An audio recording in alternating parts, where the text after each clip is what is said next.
Estamos ya celebrando la Eucaristía del jueves, y es el jueves dentro de la Navidad, antes de la Epifanía o la manifestación del Señor. Y es bonito cómo estas lecturas nos hacen un llamado a la santidad, a la conversión, a la alegría de vivir en Cristo. Fíjense que es Juan el que nos está hablando. Este es el discípulo amado, el del amor, quizá el más joven, el que se recostó al pecho de Jesús, el que escribe uno de los 4 evangelios, 3 de las cartas y el libro del Apocalipsis, el único de los apóstoles que muere de viejo. Y este muchacho, que discípulo de Juan, se hace discípulo de Jesús e invita a otros a venir a seguir al Señor. Si alguien tiene autoridad para hablarnos del amor, del seguimiento, de la conversión, del pecado incluso, de la gracia, ese es Juan. Y es bonito como nos habla: hijos míos, en ocasiones hijitos míos. Me gusta oír eso de Juan porque me hace pensar, y estoy convencido, de que así le hablaría Jesús a él, de que así lo trató Jesús. Era muy joven y lo trataría con tanto amor, con tanto cariño, que obligó a Juan a vivir desde ese amor, para ese amor, con ese amor en su corazón y repartiendo ese amor entre los demás. Y es como si Jesús a Juan, Juan a ti y tú a tus hijos, usaras las mismas palabras para decirles: hijitos míos, hijos de mi corazón, hijos de mi alma, de mis entrañas, de mi vida, de mi historia, de mis sueños, de todas mis ilusiones. Por favor, hijitos míos, no se dejen engañar por nadie. Si a eso le añades lo que Pablo nos enseña, tendrías que también decirle a tus hijos: aunque venga un ángel del cielo y te proclame un evangelio distinto del que ya se te ha proclamado, recuerdan Pablo a los Gálatas, no le creas. Anatema sea, maldito sea el que te proclame un evangelio distinto. Tomando las palabras de Pablo a los Gálatas y estas palabras de la primera carta del apóstol Juan, háblale a tus hijos suplicándole que no se dejen engañar por los enemigos del alma. Pero Pablo añade: aunque sea uno de nosotros mismos el que te proclame un evangelio distinto, tú no le creas. Si pudieras, si fueras capaz de acomodar esas ideas en el corazón de tus hijos y hacer que tus hijos rechacen cualquier propaganda que venga, no importa de quién, pero que sea contraria a lo que enseña Jesús en su evangelio. Porque el llamado para tus hijos desde esta lectura tiene que ser: quien obra la justicia es justo como Él, Dios, es justo. La contraparte sería: quien no obra la justicia no es justo. Y los injustos, los no justos, no le pertenecen a Dios. No pueden ser llamados hijos de Dios. Si no son hijos de Dios, nuestros hijos no son herederos. Y de la herencia de la que hablamos no es cualquier herencia, es el reino de los cielos. Y si todos nosotros queremos que nuestros hijos se salven, tienen que estar inscritos en la herencia, en el testamento, entre los herederos, y para ello tienen que practicar la justicia, tienen que aprender a vivir como hijos amados de Dios, tendrían que volver a la casa de papá a la vida sacramental que tanto mencionamos, o sea, a la vida en santidad a la que estamos llamados desde la misma palabra. Porque Juan, aunque él lo dice más bonito, solo nos deja dos opciones hoy. O vives según la justicia y de Dios eres hijo amado, o cometes pecado, vives en la injusticia, en el pecado, la mentira, la maldad, celos, envidias, tú sabes lo que mencionamos siempre. Pero si vives en el pecado, como el pecado es del diablo, lo dice Juan, pues el diablo peca desde el principio porque es el hijo de la mentira, es el padre de la soberbia, es el que se enfrenta a Dios porque quiere ser más que Dios. Y si entonces tú y yo optamos por vivir en el pecado, de Dios no somos hijos. Si el Hijo de Dios se manifestó justo para deshacer las obras del diablo, dice Juan, pero si mis hijos, si mi casa, si yo estamos haciendo la obra del demonio, viviendo de espaldas a Dios, como si Dios no existiera, entonces rompemos la alianza, y sin alianza no somos fieles, y Dios tampoco tendría que serlo, porque cuando dos pactan alianza, la base de toda alianza es la fidelidad de ambas partes. Si uno de los dos rompe esa fidelidad, libera al otro de tener que cumplir la suya. Cuando yo peco contra Dios, le estoy diciendo a Dios: olvídame, no me protejas, no me ames, no me salves. Yo decido romper la responsabilidad salvífica que tú tienes conmigo. Suena feo, pero es lo que hacemos cuando pecamos. Mira qué bonito Juan termina este pasaje. En esto se reconocen los hijos de Dios versus los hijos del diablo. Todo el que no obra la justicia no es de Dios. ¿Y qué es lo que va a añadir ahora? Ni tampoco el que no ama a su hermano. Pues tendríamos nosotros que tejer en el corazón de nuestros hijos el verdadero amor de Dios. Primero, para que nuestros hijos aprendan a amar a Dios sobre todas las cosas. A amar y a respetar a sus padres, a nosotros, para que a través de nosotros puedan leer la Biblia abierta en nuestra conducta.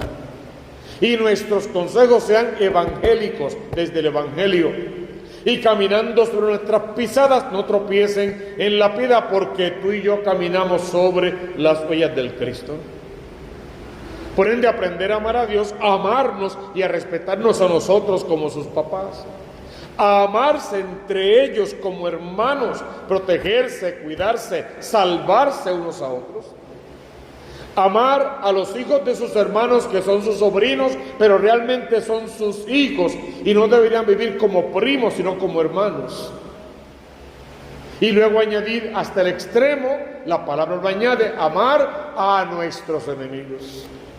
Así tendríamos que enseñar a amar a nuestros hijos.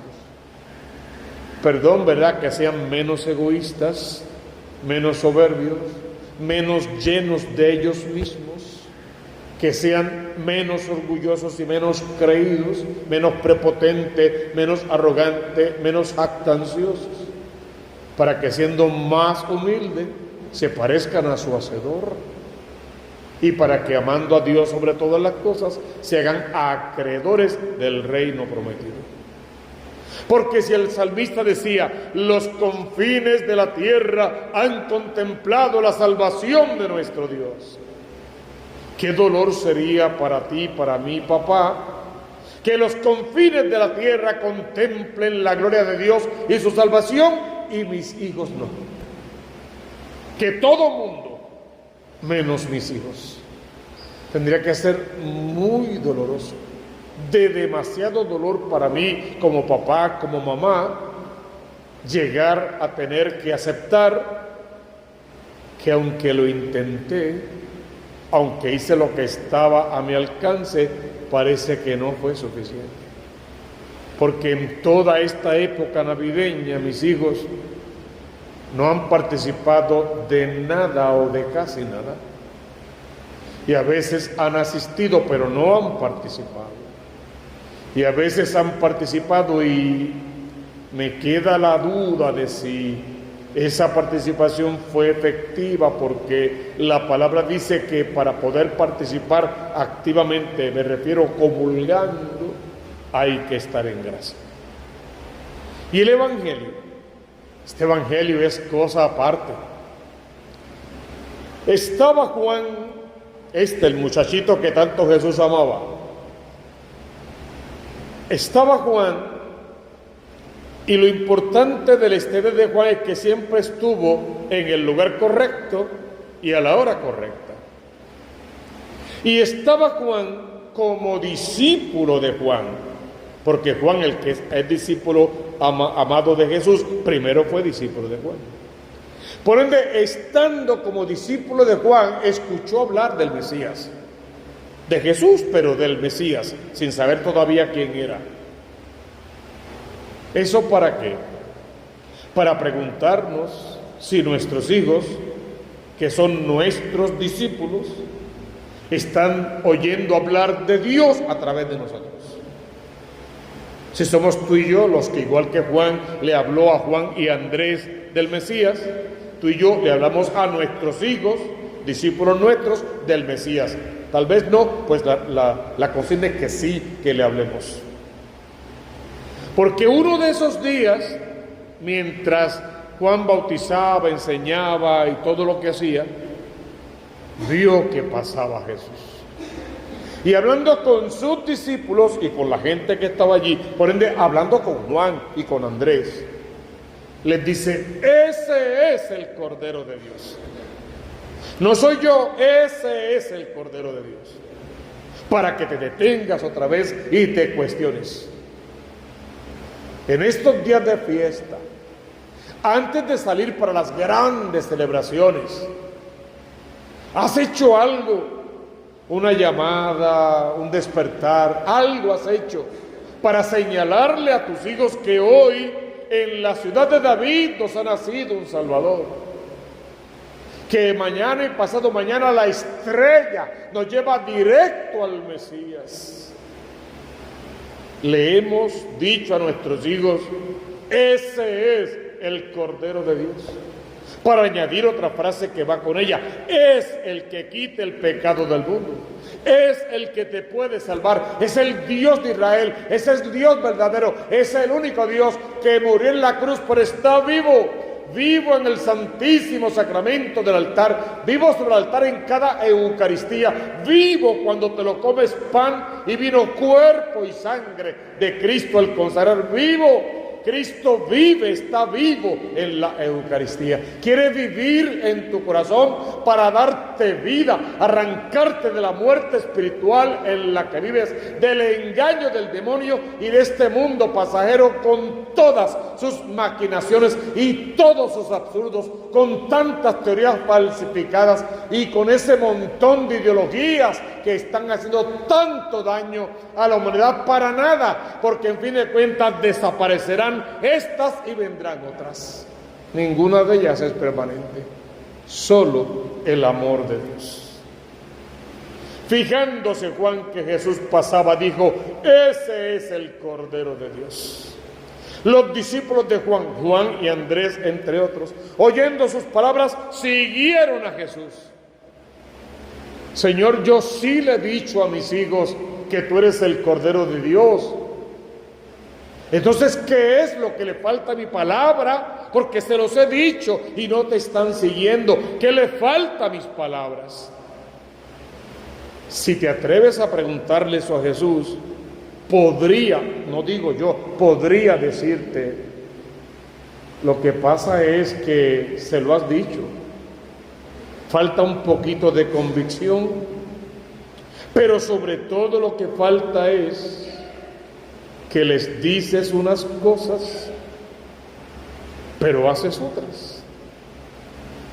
Que le hablas del amor de Dios y les gritas, los insultas, los peleas, los comparas, los maltratas, que le dices que tienen que perdonar, pero llevas meses peleada con su tía, con su tío, con su primo, con el vecino, con el cura, con no sé quién. Sí le hablas del Cordero de Dios, pero luego no se ve la obra del Cordero de Dios en nuestras acciones. Ellos le siguieron y fueron con Jesús, pero Jesús siempre toma la iniciativa. ¿Qué es lo que buscan? Rabí, lo llaman maestro. Maestro, y uno creería que porque es el maestro, le van a preguntar, ¿cuál es tu doctrina? ¿Qué es lo que tú enseñas? ¿Cuál es tu mensaje? ¿Qué de atractivo tienen tus palabras para que te sigamos? Porque si es el maestro, para eso es que lo van a seguir. Esa no es la pregunta.